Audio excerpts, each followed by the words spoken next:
students and scholars, teachers and trainers, professors, those who are listening from the field of science, religion, spirituality, arts, commerce and engineering,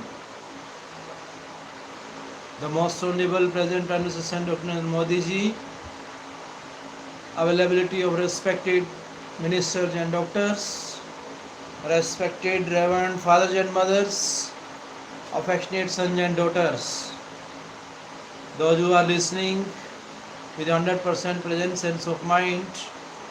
It is really nice time, nice place, nice action, listening with 100% present sense of mind.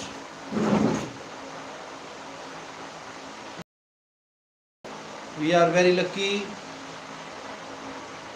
We are listening the truth of science and spirituality.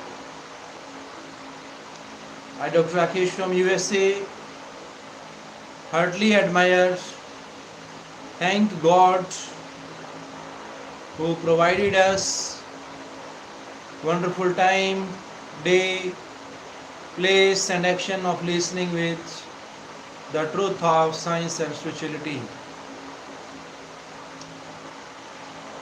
Providing interpersonal skills that helps every citizen of the nation at the world level, at the international level. It is really important that our nation has a great visionary and a revolutionary outlook for bringing change, for the recreation, reoperating, redeveloping our nation and society. Every day we are celebrating as a festival of the creators, generators and initiators of the missions.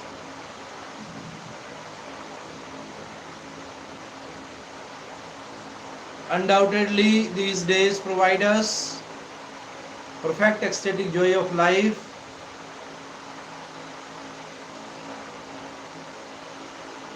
freedom of soul is the superb, matchless and unparalleled requirement of our soul to get rid from falsification, narrow thinking and inferiorities.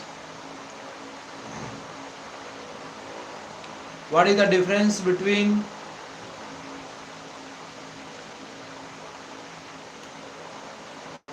ego and pride?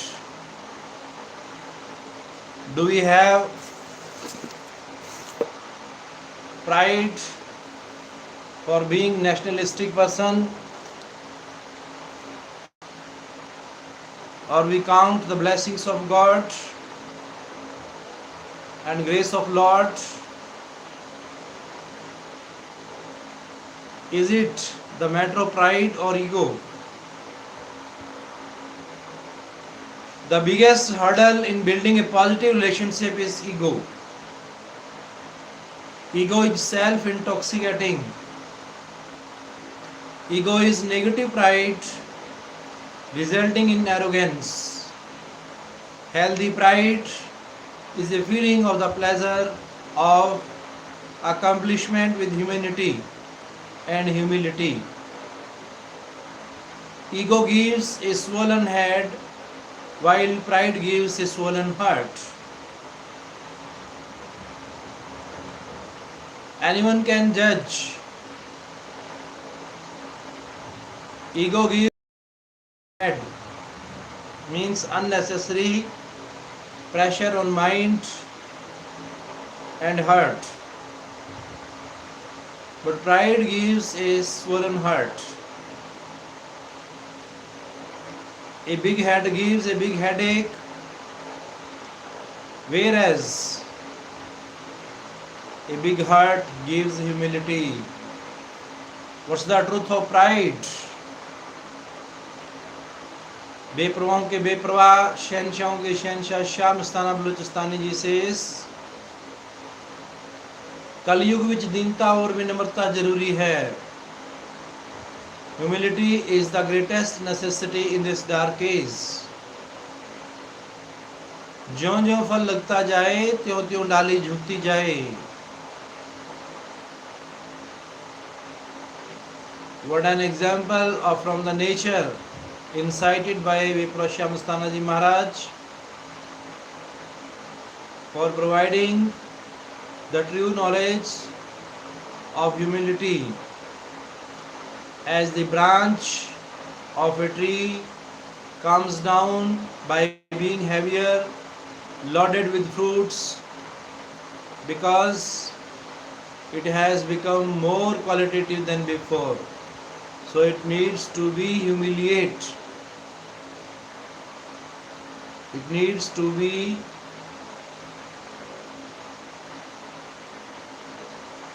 humbleness to create qualities. No matter what the size of a person's accomplishments are, there is never an excuse for having a big head. Pride, yes, big head, no.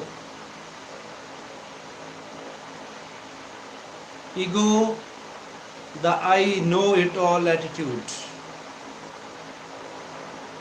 To an egocentric person, the world begins, ends and revolves around him. An egotist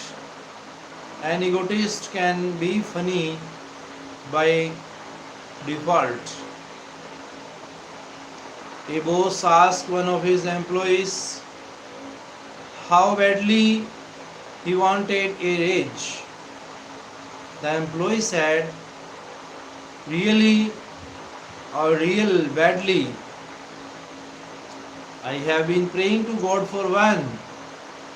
The boss replied, "You are not going to get it because you went over my head." An egotist talks and looks down on others. Egotism is the anesthetic that deadens the pain of stupidity. What is the difference between selfishness and self-interest? It is important to understand the distinction between these two words. Selfishness is negative and destructive. It destroys relationships because it is based on negative values. It believes in the win or loss principle. Self-interest is positive. It welcomes prosperity, peace of mind, good health and happiness. Self-interest believes in win or win. Envy or jealousy, crab mentality. What is crab mentality? Do you know how they catch crabs? They put a box with one side open for the crabs to walk in. It has a base but no lid. When the box is full, they close the fourth side. The crabs should easily crawl out of the box and go free. But this doesn't happen because the crab mentality doesn't let it happen. The moment one crab starts crawling up, the others pull it down and nobody gets out. Guess where they all end up? They all get cooked. The same thing is true with people who are jealous. They never get ahead in life and prevent others from succeeding. Jealousy is a sign of poor self-esteem. It is a universal trait. The biggest challenge comes when jealousy becomes a national character. Countless countries start degenerating, resulting in disastrous consequences for coming generations. Jealousy corrupts people. One should have an open mind rather than an empty mind. One should have an open mind rather than an empty mind. What is the difference between an open mind and an empty mind? An open mind is flexible. It evaluates and may accept or reject ideas and concepts based on merit. An empty mind is a dumping ground for good and bad. It accepts without evaluation. Steps to building a positive personality. First step is accept responsibility. Responsibility is gratitude. Responsibility is gratitude. Responsibilities gravitate to the person who can shoulder them. When people accept additional responsibility, they are actually giving themselves a promotion.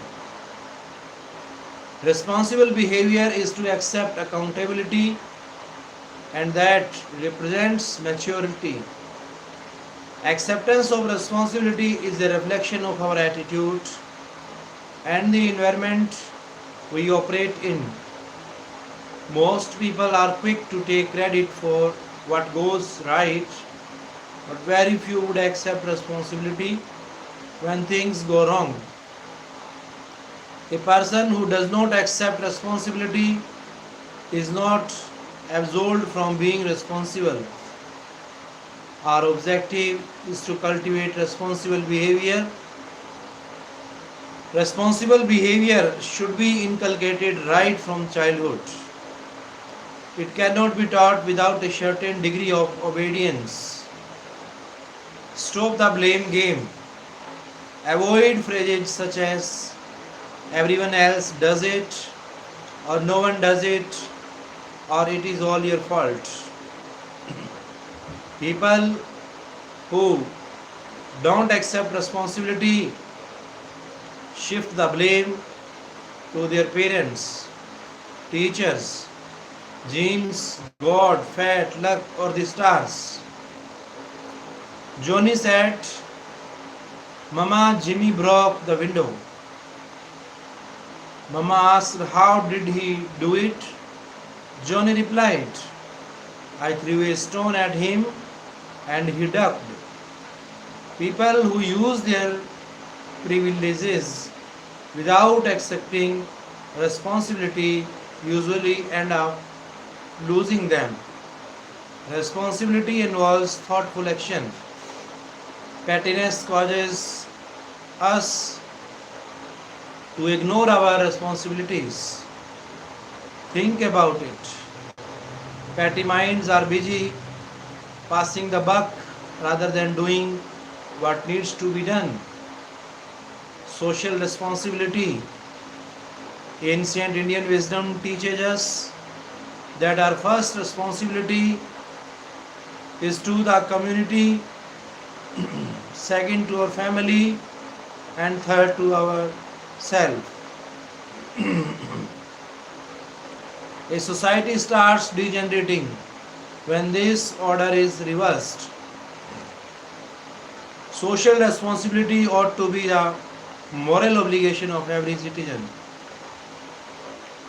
Responsibility and freedom go in hand in hand.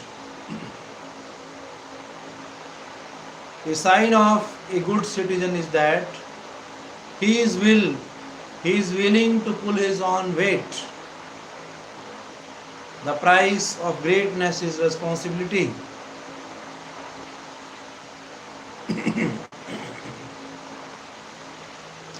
Societies are not destroyed by the activities of rascals, but by the inactivity of good people. What a paradox! If they can tolerate destruction by being inactive, how can they be good? The question is, are they discharging their social responsibility? For evil to flourish, good people have to do nothing, and evil shall flourish. Consideration. One day, a 10-year-old boy went to an ice cream shop, sat at a table and asked the waiters, "How much is an ice cream cone?" She said, 75 cents. The boy started counting the coins he had in his hand. Then he asked how much a small cup of ice cream was. The waiters impatiently replied, 65 cents. The boy said, "I'll have the small ice cream cup." He said his ice cream, paid the bill and left. When the waiters came to pick up the empty plate, she was touched. Underneath were 10 1-cent coins as tip. The little boy had consideration for the waiters before he ordered his ice cream. He showed sensitivity and caring.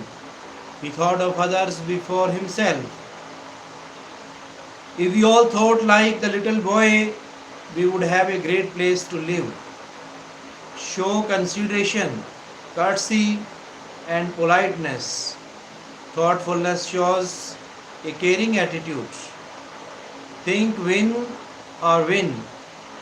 A man died, and Saint Peter asked him if he would like to go to heaven or hell. The man asked if he could see both before deciding.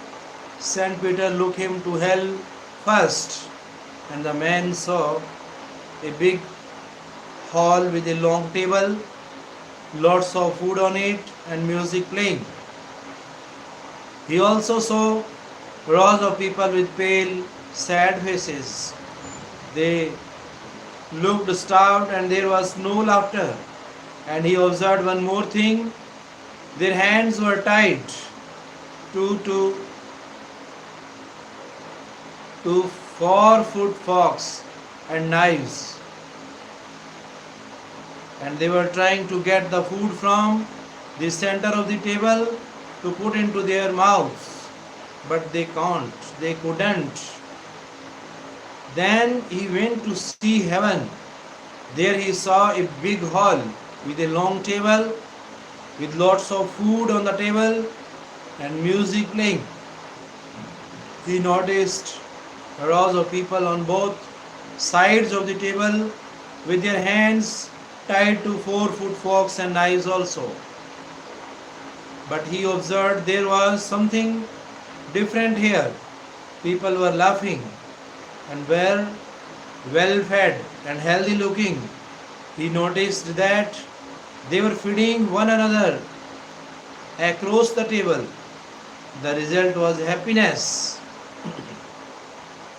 prosperity, enjoyment, and gratification, because they were not thinking of themselves alone. They were thinking win or win.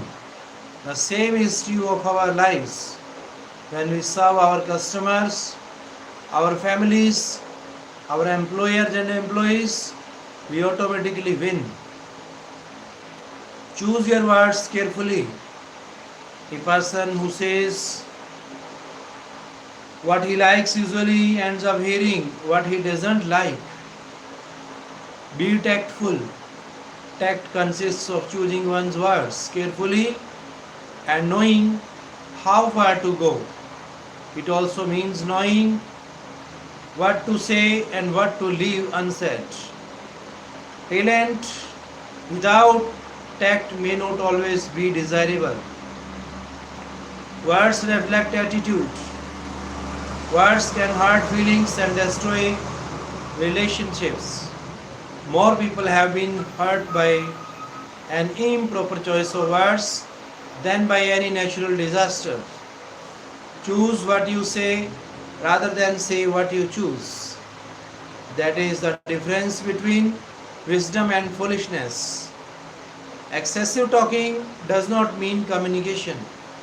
Talk less, say more. A fool speaks without thinking. A wise man thinks before speaking. Words spoken out of bitterness can cause irreparable damage. The way parents speak to their children in many instances shapes their children's destiny. Spoken words can't be retrieved. A farmer standard his neighbor. Realizing his mistake, he went to the preacher to ask for forgiveness. The preacher told him to take a bag of feathers and drop them in the center of town. The farmer did as he was told. Then the preacher asked him to go and collect the feathers and put them back in the bag. The farmer tried but couldn't, as the feathers had all blown away. When he returned with the empty bag, the preacher said, "The same thing is true about your words. You dropped them rather easily, but you can't retrieve them. So be very careful in choosing your words. Don't criticize and complain."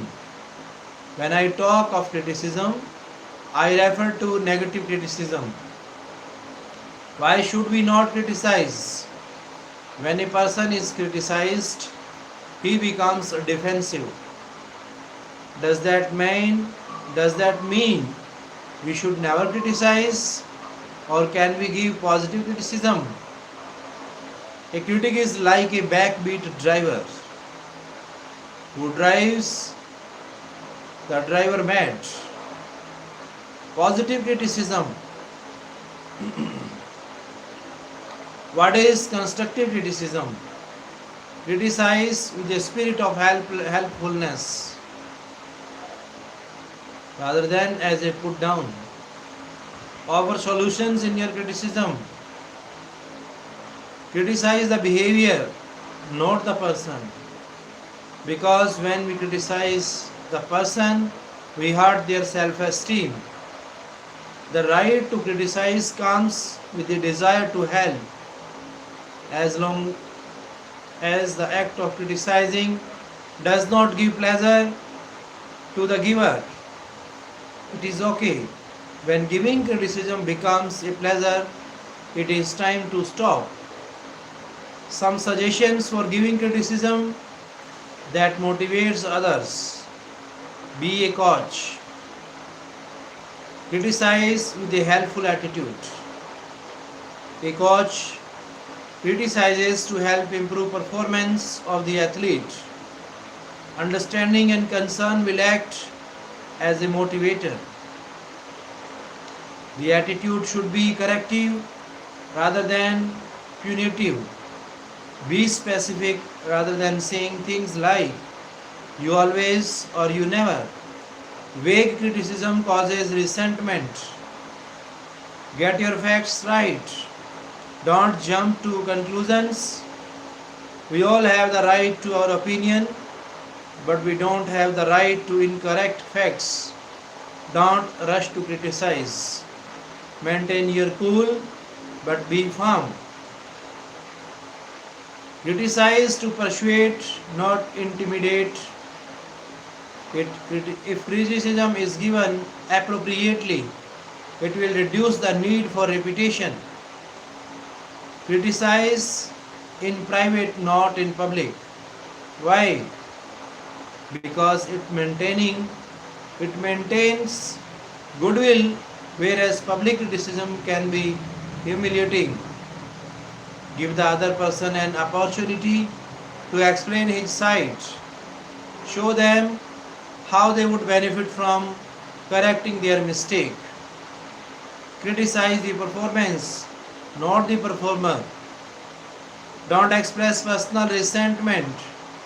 Simply point out the loss arising from the action and the adverse consequences of not correcting it. Ask for suggestions for improvement. Question the action, not the intent. If intent is in a question, then it is better to terminate the relationship. Keep criticism in perspective. Don't overdo it. Criticism is like giving medication. The medication should be the right mixture with a perfect dosage. Too much will have adverse effects and too little will be ineffective. Similarly, criticism should be kept in perspective, given in a positive way in the right doses. The right doses, it can work wonders. The people who are being criticized accept their mistake and come up with positive suggestions, congratulate them. Close on a positive note with appreciation. Receiving criticism, there may be times when we are criticized, justly or unjustly. The greatest people in the world have been criticized. Justified criticism can be very helpful and should be taken positively as feedback. Unjustified criticism really is a compliment in disguise. Average people hate winners. When people are not successful, critics have nothing to talk about. The only way you will never be criticized is if you do nothing, say nothing, or have nothing. You will end up being a big nothing. Unjust criticism comes from two sources. Ignorance. When criticism comes out of ignorance, it can easily be eliminated or corrected by bringing awareness. Jealousy. When criticism comes out of jealousy, take it as a compliment in disguise. You are being unjustly criticized because the other person wants to be where you are. The tree that bears the most fruits also gets the most stones. An inability to accept constructive criticism is a sign of poor self-esteem. Suggestions for accepting criticism: take it in the right spirit, accept it graciously rather than grudgingly. Learn from it, accept it with an open mind, evaluate it, and if it makes sense, implement it. Be thankful to the person who gives constructive criticism because he means well and has helped you. A person with high self-esteem accepts positive criticism and becomes better, not bitter. The problem with most people is they would rather be praised and lose than be criticized and win. Complaints. Some people are chronic complainers. If it is hot, it is too hot. It is cold, it is too cold. Every day is a bad day. They complain even if everything goes right. Why is it not a good idea to complain? Because 50% of the people don't care if you have got a problem and the other 50% are happy that you got a problem. What is the point of complaining? Nothing comes out of it. It becomes a personality trait. Does that mean we should never complain or invite complaints? Not at all. Just like criticism, if it is done in a positive way, complaints can be very useful. A constructive complaint shows that the complainer cares. A constructive complaint gives the receiver of complaints a second chance to correct himself. Smile and be kind. Smile. A smile costs nothing, but it creates much. It enriches those who receive it without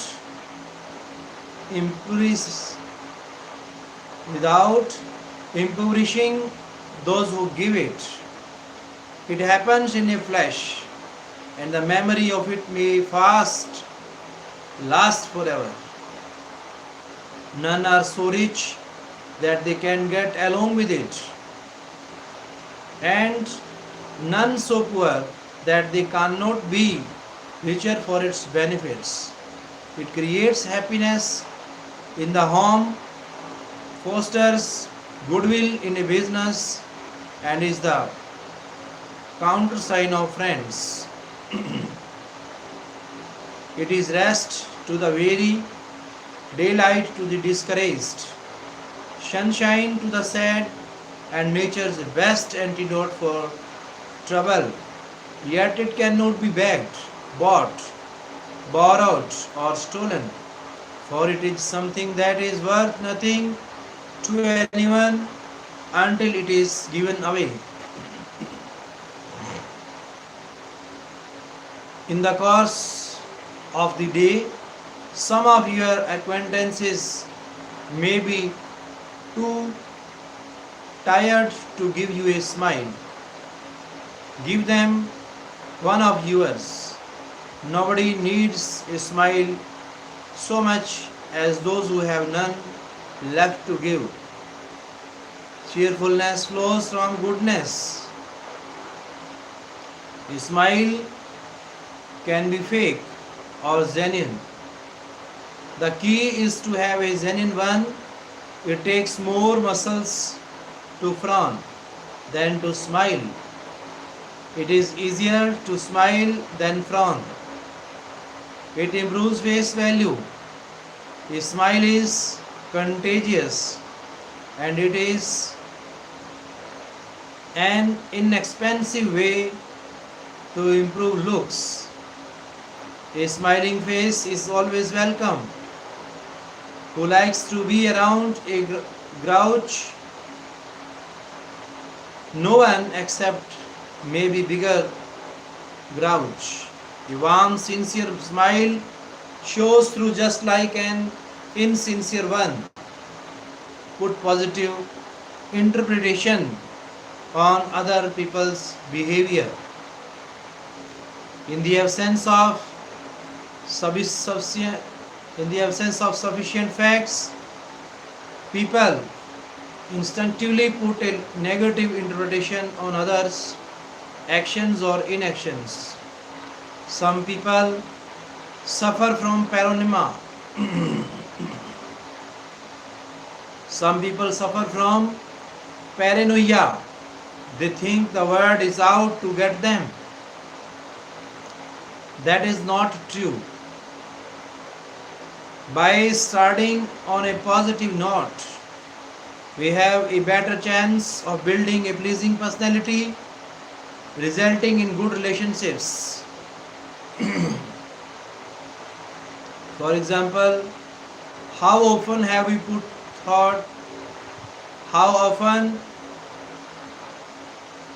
though a call and not gotten a reply from the other party for 2 days, and the first thought that comes to our mind is, they never cared to return my call, or they ignored me. that is negative. Maybe they tried but couldn't get through. They left the message we didn't get. They had an emergency. They never got the message. There could be many reasons. It is worth giving the benefit of doubt to the other person and starting on a positive note. Be a good listener. Ask yourself these questions. How does it make you feel when you wanted somebody to listen to you and they did more talking than listening? They disagreed with the first thing you said. They interrupted you at every step. They were impatient and completed every sentence you started. They were physically present but mentally absent. They heard but didn't listen. You had to repeat the same thing 3 times because the other person wasn't listening. They came to conclusions unrelated to facts. They asked the question on unrelated topics. They were fidgety and distracted. They were obviously not listening or paying attention. All these things show disinterest in the person or the topic and a total lack of courtesy. Do these words describe the feeling of not being listened to? Neglected, rejected, dejected, let down, unimportant, small, ignored, belittled, annoyed, stupid, worthless, embarrassed, demotivated, disheartened. Let's reverse this scenario. How does it make you feel when you want someone to listen to you and they make you comfortable, give you their undivided attention, ask appropriate and relevant questions, show interest in your subject? Do these words describe the feeling of being listened to? Important, pleased, satisfied, worthwhile, cared for, good, happy, appreciated, encouraged, inspired. What are some of the barriers to effective listening? External barriers, physical distance or absent-mindedness. External barrier is noise, but internal barrier is prejudice and prejudging people. External barrier is fatigue. Internal barrier is no interest in subject or speaker. There could be intellectual barriers such as language, comprehension, etc. In order to inspire others to speak, be a good listener. Listening shows caring. When you show a caring attitude towards another person, that person feels important. When he feels important, what happens? He is more motivated and more receptive to your ideas. And only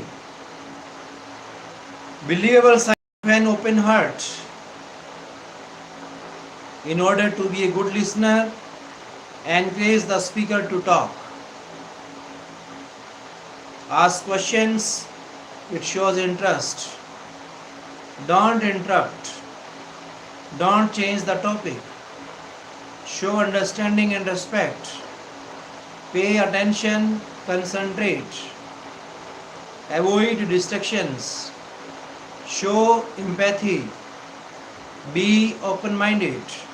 Don't let Preconceived ideas and prejudices prevent you from listening.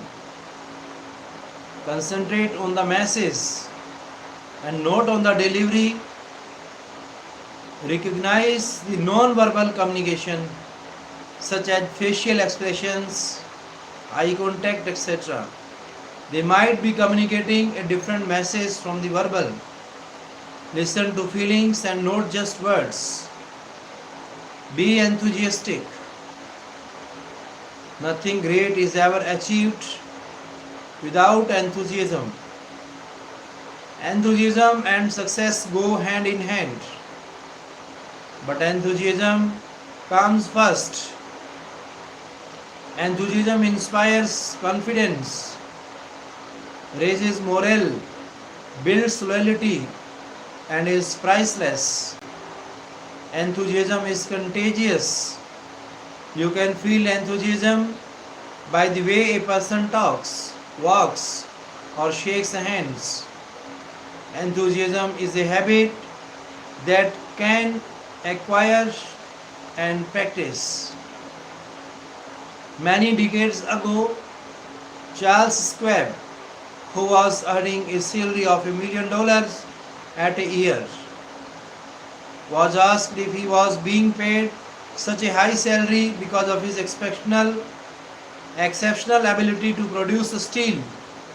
Charles Schwab replied, "I consider my ability to arouse enthusiasm among the men the greatest asset I possess, and the way to develop the best that is in a man is by appreciation and encouragement. Live while you are alive. Don't die before you are dead." Enthusiasm and desire are what change mediocrity to excellence. Water turns into steam with a difference of only 1 degree in temperature, and steam can move some of the biggest engines in the world. That is what enthusiasm helps us to do in our lives. Give honest, sincere appreciation. The psychologist William James said, "One of the deepest desires of human beings is the desire to be appreciated. The feeling of being unwanted is hurtful. Expensive jewels are not real gifts. They are apologies for shortcomings. Many times we buy gifts for people to compensate for not spending enough time with them. Real gifts are when you give a part of yourself. Sincere appreciation is one of the greatest gifts one can give to another person. It makes a person feel important. The desire to feel important is one of the greatest cravings in most human beings. It can be a great motivator. The biggest disease today is not leprosy or tuberculosis, but rather the feeling of being unwanted. Appreciation in order to be ineffective. Appreciation in order to be effective must meet certain criteria. It must be specific. If I tell someone that he did a good job and walk away, what will go through his mind? He will think, what did I do good? He will be confused. But when I say, the way you handled that difficulty, customer, was great, then he knows what he is being appreciated for. It must be immediate. The effectiveness is diluted if we show our appreciation for someone 6 months after he has done something commendable. It must be sincere. It must come from the heart. You must mean every word. What is the difference between appreciation and flattery? The difference is sincerity. One comes from the heart, the other from the mouth. One has an ulterior motive and the other is sincere. Some people find it easier to flatter than to give sincere praise. Don't flatter or get taken in by flatterers. It's an old maxim in the schools that flattery is the food of fools. Yet now and then you men of wit will condense to take a bit. Don't qualify praise with a but. By using the but as a connector, we erase the appreciation. Use and in addition to that or some other appropriate connector. Say something like, I appreciate your effort and would you please, rather than I appreciate your effort but. After giving appreciation, it is not important to wait for a receipt or acknowledgement. Some people are looking for a compliment in return. That is not the purpose of appreciation. If you are receiving appreciation, accept it graciously with a thank you. It is easier to deal with honest rejection than insincere appreciation. At least the person knows where he stands. Insincere appreciation is like a mirage in the desert. The closer you get, the more disappointed you become because it is nothing more than an illusion. People put up a front of sincerity as a cover-up. When we make a mistake, we should accept it immediately and willingly. When I am wrong, make me easy to change, and when I am right, make me easy to live with. This is a good philosophy to live by. Some people live and learn while others live and never learn. Mistakes are to be learned from. The greatest mistake a person can make is to repeat it. Don't assign blame and make excuses. Don't dwell on it. When you realize your mistake, it is a good idea to accept it and apologize. Don't defend it. Why acceptance disarms the other person? When the other person realizes and admits that he has made a mistake, congratulate him and gives him a way out to save face. If we don't let him save face, we are hurting his self-esteem. Discuss but don't argue. There are some personalities that can be labeled as argumentative, and that shows in their behavior and relationships. Arguments can be avoided and a lot of heartache prevented by being a little careful. The best way to win an argument is to avoid it. An argument is one thing you will never win. If you win, you lose. If you lose, you lose. If you win an argument but lose a good job, customer, friend, or marriage, what kind of victory is it? Pretty empty. Arguments result from inflated ego. Arguing is like fighting a losing battle. Even if one wins, the cost may be more than the victory is worth. Emotional battles leave a residual ill will even if you win. In an argument, both people are trying to have the last word. Argument is nothing more than a battle of egos and results in a yelling contest. A bigger fool than the one who knows it all is the one who argues with him. Is it worth it? The more arguments you win, the fewer friends you have. Even if you are right, is it worth arguing? The answer is pretty obvious. A big number. Does that mean one should never bring up a point? One should, but gently and tactfully, by saying something neutral, such as based on my information. If the other person is argumentative, even if you can't prove them, if you can prove him wrong, is it worth it? I don't think so. Do you make your point a second time? I wouldn't. Why? Because the argument is coming from a closed mind, trying to prove who is right rather than what is right. For example, at a social get together, especially after a few drinks, someone may say authoritatively,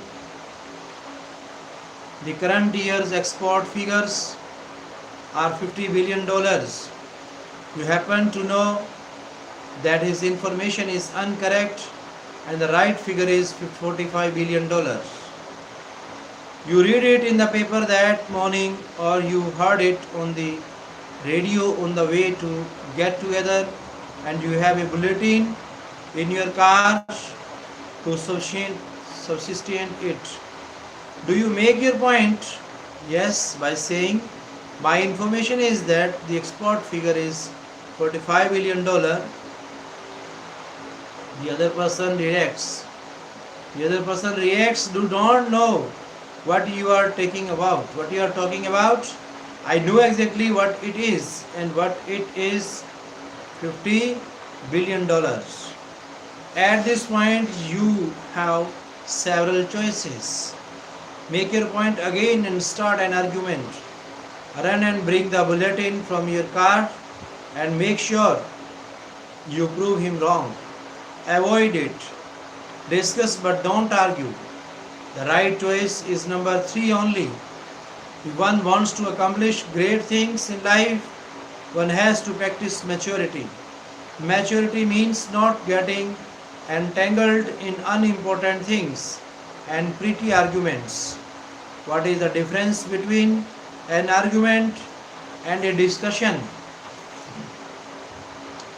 An argument throws heat, a discussion throws light. One stems from ego and a closed mind, whereas the other comes from an open mind. An argument is an exchange of ignorance, whereas a discussion is an exchange of knowledge. An argument is an expression of temper, whereas a discussion is an expression of logic. An argument tries to prove who is right, whereas a discussion tries to prove what is right.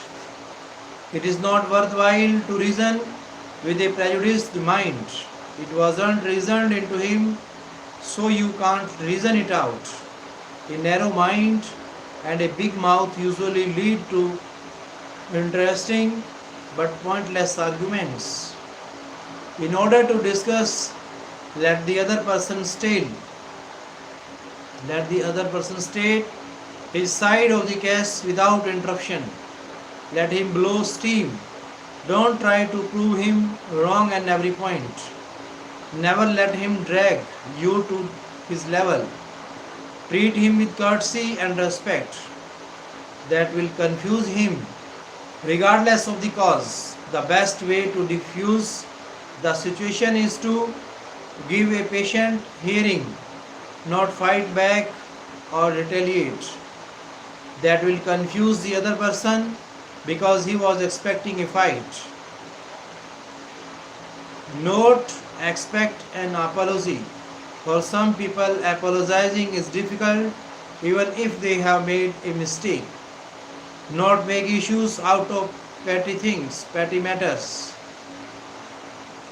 Discussion entails not only saying the right thing at the right time, but also leaving unsaid what need to be said. Children should be taught the art of speaking up, but not talking back. As adults, we should learn the art of disagreeing without being disagreeable. The way a person handles an argument reflects their upbringing.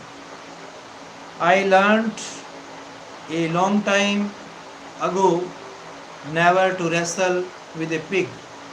You get dirty, and besides, the pig like it. Steps to opening a discussion. Be open minded. Don't be dragged into an argument. Don't interrupt.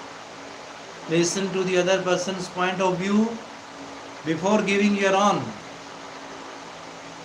Ask questions to clarify. That also set the other person thinking. Don't exaggerate. Be enthusiastic in convincing, not forceful. Be willing to yield. Be flexible on petty things but not on principles. Don't make it a prestige issue. Give your opponent a graceful way to withdraw without hurting his pride. Rejection can be hurtful. Use soft words, but hard arguments. Use soft words but hard arguments rather than hard words and soft arguments. It is impossible to defeat an ignorant man in an argument. With strong and bitter words only indicate a weak cause. During a discussion, it may be a good idea to use phrases such as, "It appears to me," "It may be wrong." Another way to diffuse arguments is by showing ignorance and asking questions such as, "Why do you feel that way? Can you explain a little? Can you be more specific?" If nothing works, it may be worthwhile to politely, gently, and with courtesy agree to disagree. Dear friends, brothers and sisters, early in the morning time, you are enjoying and entertaining the holy words of the holy scriptures. Really, it is nice time, nice place, nice action. You are listening with full of your concentration. It will help us a lot in bringing revolutionary and visionary change in our society and nation, for the recreation, reformation of our society. It will bring revolutionary and visionary change. I heartily, time and again, thank our Saint, present Prime Minister Narendra Modi ji, whose role model is Swami Vivekananda. Really, these are the appreciable and praiseworthy personalities of the world. Thanks to meet all of you, thanks to see you, brothers and sisters, my friends.